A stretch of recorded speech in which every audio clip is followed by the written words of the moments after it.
মা মা কি রান্না করেছো? ভাজাভুজির গন্ধ পাচ্ছি। চলো দেখি কি রান্না করেছি। বৃহস্পতিবারে ফার্স্টে রয়েছে সাদা ভাত, আর এখানে দেখো এখানে রয়েছে দেখো কুচনো স্যালাড, আর হচ্ছে লেবু, আর ছোট ক্যামেরাম্যান, আর এখানে রয়েছে এই দেখো পালং শাক, বড়ি দিয়ে সিম দিয়ে বেগুন টেগুন দিয়ে করেছি, আর এখানে রয়েছে এই দেখো এখানে রয়েছে সিম ভাজা, আর হচ্ছে আলু সিদ্ধ। সকালে আলু সিদ্ধটা রেখে দিয়েছি তোমার জন্য, তুমি তো খাওনি, থ্যাংক ইউ।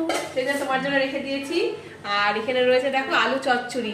দাদুর ফেভারিট, আমারও ফেভারিট। তোমারও ফেভারিট, তোমার দাদুরও ফেভারিট। হ্যাঁ হ্যাঁ তা ঠিক। আর এখানে রয়েছে দেখো ছোলা মটরের ডাল, ছোলা মটরের ডাল মিক্সড করে করেছে এটা, এটাই আমরা খাবো। হ্যাঁ। আর এই দেখো এখানে আছে আলু ফুলকপি মটরশুঁটি দিয়ে তরকারি। এত করেছো যে আরেকটা পার্টি লেগেছে। হ্যাঁ এত করেছে, একটা বেটে লেগে গেছে।